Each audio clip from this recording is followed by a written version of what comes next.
Hey everybody, McCoy614 here, bringing you my personal, honest review of Episode 3 of Ghost Recon Breakpoint, also known as Red Patriot.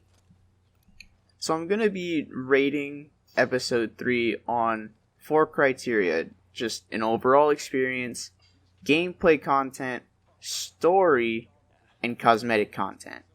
So I'm going to go over those real quick. Overall, I'd say Red Patriot is about a 6 out of 10 overall. Gameplay, I'd put at a 7.5, 7 out of 10. I thought it was pretty fun to play. Story content is a 3 out of 10. I thought that Ubisoft really dropped the ball on Red Patriot with a whole bunch of just like lacking story content and inconsistencies with it. But I'm gonna go into that. More in depth later. Cosmetic content I rated 8 out of 10. I thought a whole bunch of the stuff that they added was just amazing this update. So yeah, the overall experience was enjoyable gameplay, great new cosmetic items, the gunsmith improvements. I don't really care for the gunsmith if I'm being honest, but I know a whole bunch of other people do, and Ubisoft really added a whole bunch of stuff that the community wanted, so I'm adding that. So yeah, a whole bunch of gunsmith improvements. And again, the story pretty much dropped the ball. And speaking of the story, we're gonna jump right into that. So for the story, Red Patriot's supposed to revolve around the Russian ultranationalist group Ravensrock, and I feel like while I was playing through it, we never really interacted with any people from Ravensrock. I know that they're like half of the targets we're supposed to eliminate are Ravensrock people, but that was like the final bit of their personal mission. In between that, we never fought any Bodark people, Ravensrock people, whatever you want to call them.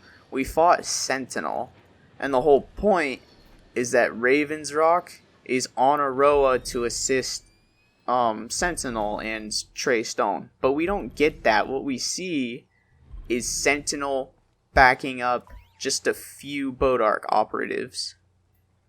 So I thought that was really disappointing, because in the trailers we saw Bodark operatives and Ravensrock operatives in the trailers and the cutscenes, but we never got to see any of them except for when we went to eliminate our targets. And even then, it was just a super quick interaction, and we never really got to see them. In some points, we didn't get to see those people anyway because they were in vehicles. So, yeah, I thought that was really disappointing.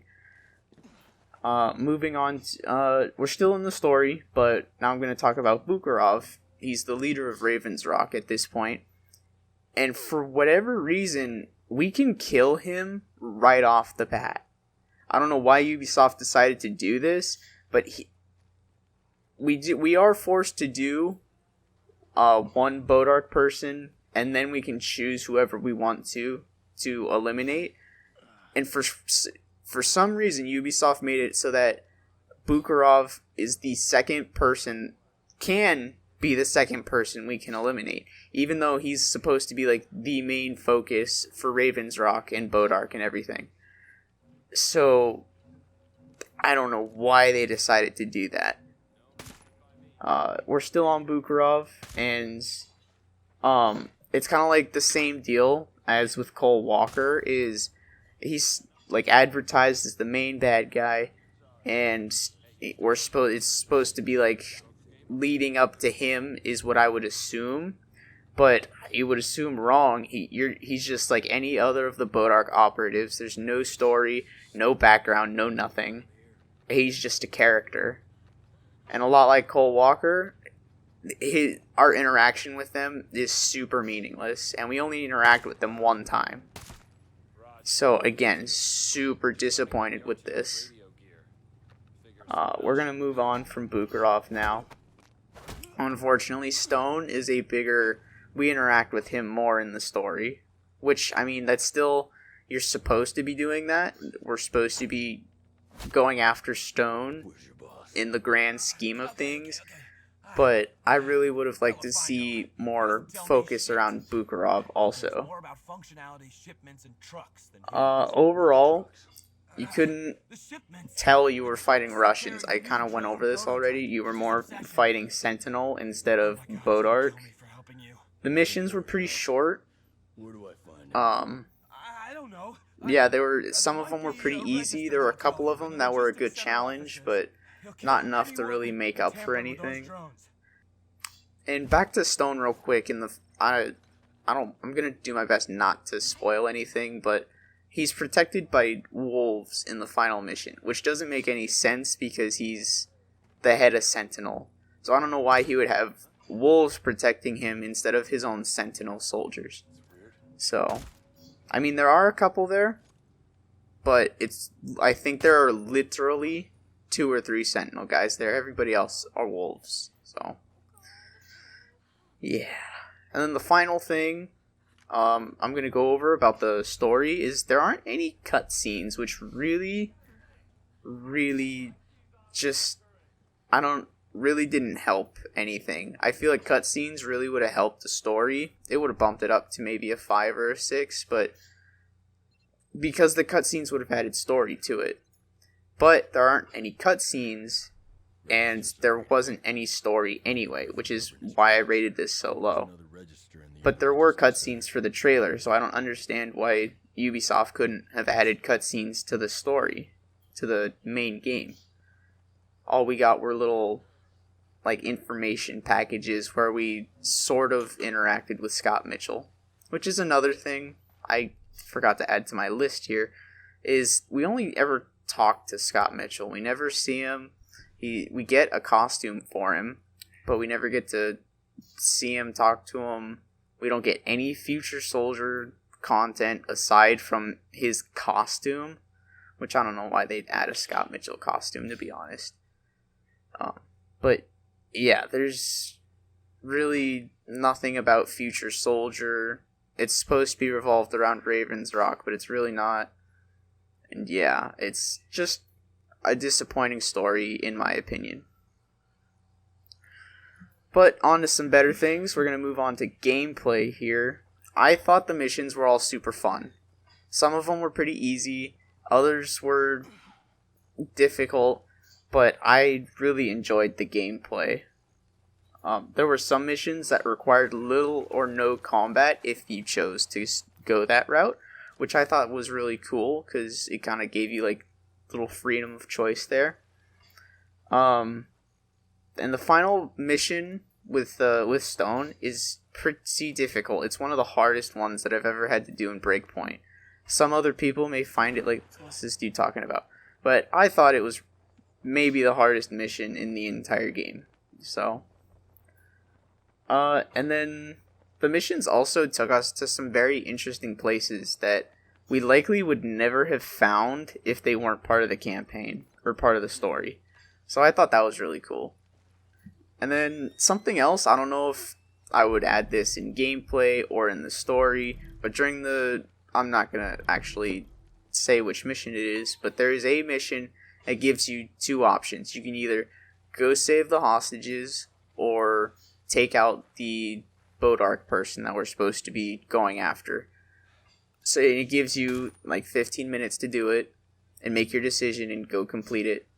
And I thought that was pretty cool to give players a choice of, do I go after the classic superhero? Do I go after the bad guy? Or do I go save the civilians? I thought that was a really cool feature. That is it for gameplay. I mean, the combat's all pretty much the same.